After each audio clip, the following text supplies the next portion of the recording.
사이다 무비튼. 남편과는 몇 달 전에 혼인신고를 했다. 결혼식은 남편이 출장이 많은 탓에 나중에 스케줄을 조정해서 올리기로 했다. 드디어 결혼식 날짜가 정해졌을 무렵 택배가 하나 도착했다. 보낸 사람은 멀리서 살고 있는 이모였다. 상자를 열어보니 안에는 새하얀 드레스와 편지가 들어있었다. 이 드레스는 네 엄마가 병상에서 있을 때 너를 위해서 한 땀 한 땀 직접 만든 거란다. 자기가 죽고 나서 네가 결혼할 때가 되면 이 드레스를 전해주라면서 작은 네 체격에 기가 막히게 딱 맞게 만들었더라. 이모의 편지를 읽으며 눈물이 한없이 샘솟았다. 아빠는 내가 아주 어릴 때 돌아가셨고 엄마는 3년 전에 돌아가셨다. 엄마는 자기 병을 나한테 끝까지 말하지 않고 숨겼다. 위독하다는 연락을 받고 병원으로 달려갔을 때 엄마는 이미 의식이 거의 없는 상태에서 힘겹게 눈을 뜨더니 나한테 네 얼굴 봐서 너무 좋다 라는 말을 남기고 눈을 감았다. 나는 엄마의 마지막 선물을 조심스럽게 꺼내서 주름이 생기지 않게 옷걸이에 잘 걸어뒀다. 마치 오래간만에 엄마를 만난 것처럼 행복감이 밀려왔다. 그런데 다음날 퇴근하고 와서 보니 옷장에서 드레스가 없어졌다. 감쪽같이 사라진 것이다. 헉! 도둑이 훔쳐갔나? 완전 멘붕이었다. 잠시 후 남편이 퇴근해서 돌아왔다. 너 왜 울고 있어? 집에 도둑이 들었나봐. 내 드레스가 없어. 오열하며 간신히 말을 이어가는 나한테 남편은 아무렇지도 않게 난 또 뭐라고? 그 드레스 내가 우리 누나 빌려줬어 라는 말을 듣고 경악하고 말았다. 그게 무슨 말이냐 똑바로 설명하라고 하자 남편은 곧 자기 누나 결혼식이 있는데 드레스 빌리는 값이 만만치 않으니 차라리 내 드레스를 빌려주겠다고 하고 남편이 그걸 멋대로 빌려줬다는 거였다. 그건 그냥 드레스가 아니라 엄마의 유품이었다. 그런데 말 한마디 없이 자기 멋대로 그런 결정을 내리다니 눈물과 분노가 마구 엉켜서 정신을 차리기도 어려웠다. 게다가 나하고 남편 누나하고는 체형부터가 완전히 달랐다. 키 차이만 해도 20cm가 넘는데 대체 내 옷을 어떻게 입겠다는 건지 이해도 안 갔고 불길한 예감이 밀려왔다. 어찌됐든 시누이는 시댁에 살고 있었고 당장 가서 내 드레스를 찾아와야겠다는 생각뿐이었다. 내가 나가려는데 남편이 못 나가게 태클을 걸어왔다. 너 혹시 지금 우리 집에 가려는 거야? 오늘 누나 약혼자랑 그쪽 부모님이 온다고 했어. 지금 가면 완전 민폐지. 라면서 민폐녀 취급했다. 어떻게 아내보다 누나를 더 애틋하게 여기는지.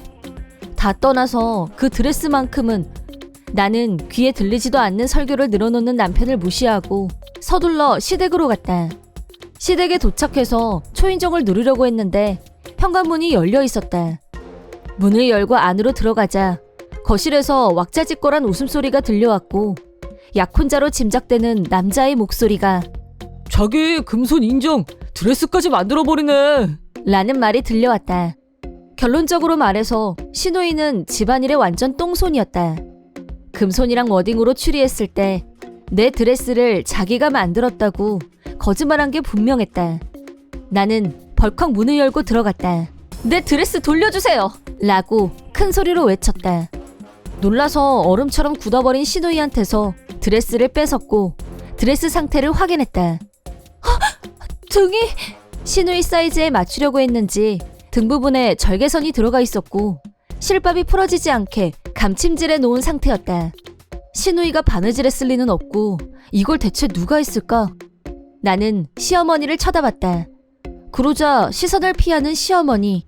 손이 시누이보다 먼저 결혼했다는 이유로 시누이와 시아버지는 나를 별로 탐탁치 않게 생각했다. 하지만 시어머니는 내가 힘들게 살아온 걸 알고 나서 나를 딸처럼 대해주셨다. 나도 돌아가신 엄마를 생각하면서 시어머니를 친엄마랑 똑같이 여기며 따랐었는데 어머니까지 이러실 줄은 몰랐어요. 정말 어떻게... 그러자 격양된 시누이와 시아버지가 나한테서 다시 드레스를 빼앗으려고 드레스를 있는 힘껏 잡아당겼다. 나도 뺏기지 않으려고 필사적으로 드레스를 잡고 있었는데 부지직하는 소리를 내며 드레스가 갈기갈기 조각났다. 조각난 드레스를 보고 충격받은 나는 오열했다. 시누이와 약혼자는 이게 무슨 매너니? 내 드레스 어쩔 건데 네가 다 책임져. 남의 결혼식 망치려고 작정했어요? 어떻게 드레스를 걸레로 만들어놔? 라고 나한테 모든 분풀이를 다 했다. 나는 북받치는 눈물을 삼키며 조목조목 이 드레스가 나한테 어떤 의미인지 시누이가 아니라 우리 엄마가 나를 위해 만든 거라고 소리쳤다. 그러자 계속 내 시선을 외면하고 침묵을 지키던 시어머니가 지금까지 자신이 딸을 위해 가담했던 일들을 눈물과 함께 폭로했다. 드레스뿐 아니라 약혼자한테 가정적인 이미지로 어필했던 요리도 전부 시어머니가 만들었다고 말이다. 시누이의 결혼을 서두르던 가부장적 남자의 전형인 시아버지는 무슨 수를 써서라도 결혼식은 지 동생보다 먼저 올려야지. 라고 시누이의 가짜 이미지 만들기 작업에 압박을 가했다. 내 드레스를 몰래 훔쳐온 건 시어머니가 자기는 드레스는 못 만든다고 했기 때문이었다. 정말 저 드레스를 너희 어머니가 만들어주신 거니? 네. 내가 이모한테 받은 편지를 시어머니한테 보여드리자 갑자기 큰 소리로 엉엉 울음을 터뜨렸다. 내가 너한테 이런 짓을 저지르다니. 시어머니는 바닥에 털썩 주저앉았고 울음소리는 더 커졌다. 그때 남편이 나를 따라서 시댁에 도착했다. 남편은 아무 말도 없이 나를 향해 걸어오더니 주저없이 내 뺨을 때렸다. 그러더니 험악한 눈으로 나를 쳐다보면서 우리 누나 결혼식 망치려고 작정했어? 당장 무릎 꿇고 사과하라며 험한 말을 쏟아냈다. 남편한테 뺨을 맞은 것 자체도 충격이었지만 이런 상황에서 시누이 편을 들 수가 있다니. 내가 사람을 잘못 봤다는 후회가 밀려들었다. 점입가경으로 남편은 내가 몰랐던 충격적인 사실을 말했다. 나는 우리 결혼식 포기하고 그 돈을 전부 누나 결혼식을 위해 바칠 각오까지 한 사람이야. 그런데 너 때문에 이게 무슨 꼴이야? 라는 폭탄 발언을 듣고 멘붕이 왔다. 우리 결혼식이라면서 혼자서 그딴 결정을 한 거냐고 묻자 남편은 기세등등하게 자기는 결혼식 안 해도 상관없고 대신 그 돈을 누나한테 서프라이즈 할 생각이었고 그러면 축의금으로 돈 1,000만 원은 거뜬하다고 했다. 그 돈으로 가구며 전자제품을 사면 얼마나 좋겠냐는 말도 덧붙였다.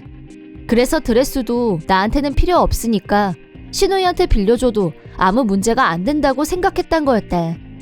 남편의 말을 듣고 난 후 나는 더 생각할 것도 없이 바로 그 자리에서 이혼을 요구했다.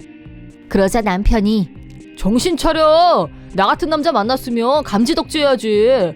너 같은 애를 또 누가 데려가? 라면서 또 나를 때리려고 했는데 그런 남편을 저지한 건 시어머니의 외침이었다. 그만두지 못해?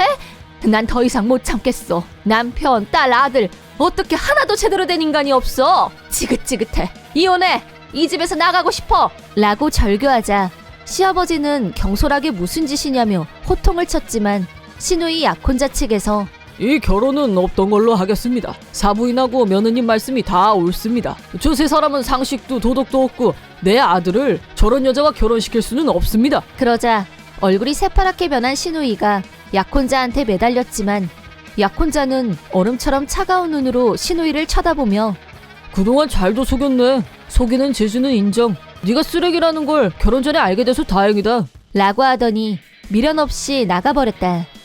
그걸 시작으로 모든 일이 순식간에 일어났다. 시누이의 결혼은 그 자리에서 파탄이 났고 나와 시어머니도 각각 이혼에 합의했다.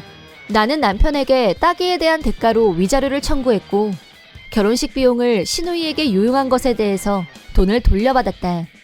시어머니는 결혼 기간이 길었던 만큼 상당한 금액의 위자료를 받고 이혼했다. 그리고 이번 일을 계기로 오랫동안 전업주부로 지내왔던 시어머니가 나이로 봤을 때 직장을 찾는 건 어려울 것 같아서 내가 모시기로 했다. 지금도 사이좋게 잘 지내고 있고 비록 내가 남편과 이혼했기 때문에 더 이상 가족관계는 아니지만 친엄마와 딸처럼 사이좋은 룸메이다. 물론 주변 사람들은 100% 놀랍다는 반응을 보인다. 한편 이혼당한 두 남자와 파혼당한 한 여자의 말로는 나와 시어머니가 집에서 나간 후 집안일에 똥손인 세 사람만 남았고 시댁은 한순간에 쓰레기장으로 변했다. 주변에서 악취 민원이 발생할 정도였다. 빨래는 당연히 제때 할 리가 없었으니 입을 옷은커녕 수건 한 장도 쓸 수 없는 지경. 그 꼴로 출근을 하자 회사에서 냄새 때문에 인간관계에 문제가 생겼다. 동료들이 기피하는 대상으로 전락한 후 해고라는 불명예를 지고 퇴사당했다. 신우이는 전 약혼자로부터 결혼 사기로 거액의 위자료를 청구받는 신세가 되고 말았다. 아버지의 남동생까지 백수 신세가 되다 보니 세 사람에게 남은 건 극빈자 생활뿐. 하지만 수입이 없다 보니 그마저도 불가능했고 결국 집세며 관리비를 내지 못해 쫓겨나는 신세로 전락. 세 사람은 단체로 공원에서 노숙자로 자리를 잡았다고 한다. 이런 게 바로 자업자득, 천벌이 아닐까 싶다. 갈기갈기 조각났던 엄마의 드레스는 시어머니가 전문 수선을 맡겨서 상흔이 거의 보이지 않을 정도까지 복원됐다. 지금은 엄마의 유품으로 소중하게 보관하고 있다. 결혼식 직전에 이런 일이 일어날 거라고는 꿈에도 생각하지 못했었지만 그런 남자와 일찌감치 이혼한 건 잘한 일이라고 생각한다. 이번 영상은 어떠셨나요? 재밌게 보셨다면 구독, 좋아요에 댓글까지 달아주시면 감사하겠습니다. 그럼 다음 영상에서 만나요.